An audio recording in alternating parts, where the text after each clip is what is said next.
નમસ્કાર ધોરણ 5ના વહાલા વિદ્યાર્થી મિત્રો, આજે આપણે આ વિડીયો લેક્ચરની અંદર તમારું જે ગુજરાત સરકાર દ્વારા સ્વાધ્યાય પોથી આપવામાં આવેલી છે તેમાં ભાગ નંબર 4માં પર્યાવરણ વિષયનું પાઠ નંબર 14 છે, જ્યારે ધરતી ધ્રુજી ઉઠી એમનું સંપૂર્ણ સોલ્યુશન આ વિડીયો લેક્ચરમાં જોવાના છીએ. તો જોઈએ પ્રશ્ન પહેલો.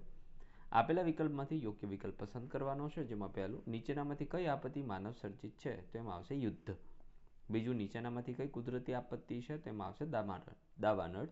ત્રીજું છે ભૂકંપ એ કેવી આપત્તિ છે, તો કુદરતી છે. પૂર કેવી પ્રકારનું નુકસાન થાય છે, તો આપેલ તમામ પ્રકારનું નુકસાન થાય. ભૂકંપ પછી કયું પ્રાણી મદદરૂપ થાય છે, તો કૂતરો. ભૂકંપ વખતે નીચેનામાંથી કોની જરૂર નહીં પડે, તો દરજી. ભૂકંપ વખતે કઈ જગ્યા વધુ સલામત ગણાય, ખુલ્લું મેદાન. ભૂકંપ આવે ત્યારે શું ના કરવું જોઈએ, ભાગદોડ ના કરવી જોઈએ. ધરતી ધ્રુજવા લાગે તેને શું કહેવાય, ભૂકંપ કહેવાય. અને ભૂકંપ માપવા માટેનું જે યંત્ર છે એને સિસ્મોગ્રાફ કહેવામાં આવે છે. એમના પછી કોનો સંપર્ક કરવો, અકસ્માત થાય ત્યારે 108 એમ્બ્યુલન્સનો સંપર્ક કરવો, સાપ કરડે ત્યારે ડૉક્ટરનો, પૂર આવે ત્યારે ફાયર બ્રિગેડનો, ઝઘડો થાય ત્યારે પોલીસનો, અને ઘરમાં આગ લાગે ત્યારે પણ ફાયર બ્રિગેડનો સંપર્ક કરવો જોઈએ. પૂર આવે ત્યારે તમે આર્મીનો સંપર્ક પણ કરી શકો. ચાલો, એમના પછી ઘર બનાવવાની વસ્તુઓની યાદી. તો કાચું મકાનમાં લાકડા, માટી, છાણ, નળિયા, દોરી, ઈંટો, સિમેન્ટ જોઈએ. પાકા મકાનમાં ઈંટો, સિમેન્ટ, રેતી, લોખંડ, ટાઇલ્સ, કપચી અને લાકડું જોઈએ. એમના પછીની વાત કરીએ તો નીચેની પરિસ્થિતિમાં શું કરશો. ધરતીકંપ આવે ત્યારે ખુલ્લા મેદાનમાં જતા રહેવું, ખોટી અફવાઓ ન ફેલાવવી અને બહુમાળી જર્જરિત મકાનોથી દૂર રહેવું જોઈએ.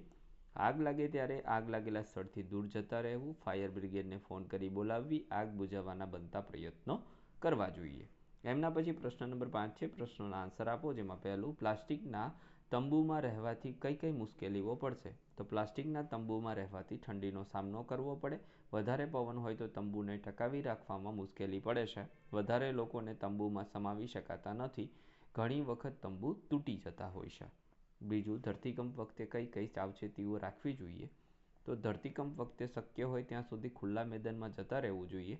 જો વર્ગમાં હોઈએ તો મજબૂત ટેબલ કે બેન્ચ, અહીંયા બેંક નહીં આવે, બેન્ચની નીચે બેસી જવું જોઈએ. બહુમાળી અને જર્જરિત મકાનોથી દૂર રહેવું જોઈએ. ખોટી અફવાઓ ન ફેલાવવી જોઈએ અને બચાવ કામગીરીમાં મદદ કરવી જોઈએ. ત્રીજું, ધરતીકંપ બાદ લોકોને કઈ કઈ મુશ્કેલીઓનો સામનો કરવો પડતો હોય છે, તો ધરતીકંપમાં જે લોકોના મકાનો પડી જાય છે તેમને રહેવાની મોટી મુશ્કેલી થાય છે. કેટલાક લોકોને શારીરિક ઈજાઓ થાય છે, તેથી તેમને ઘણી મુશ્કેલીઓ પડે છે. સ્વજનો ગુમાવ્યા હોય તેને દુઃખ થાય છે. નવું મકાન બનાવવા માટે ઘણો ખર્ચ કરવો પડે છે.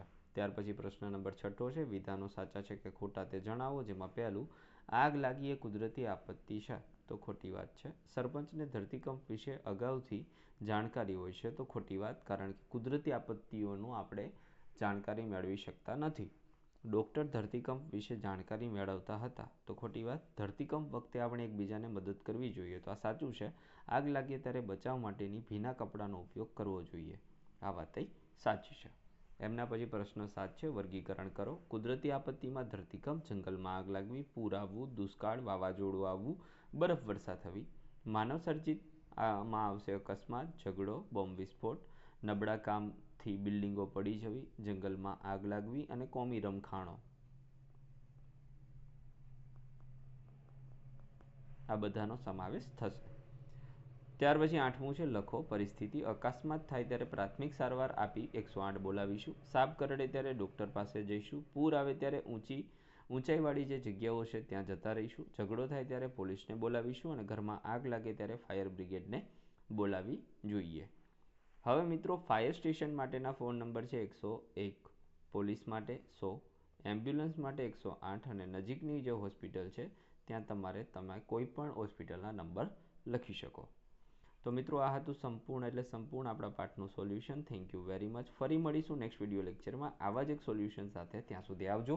જય હિન્દ, જય ભારત.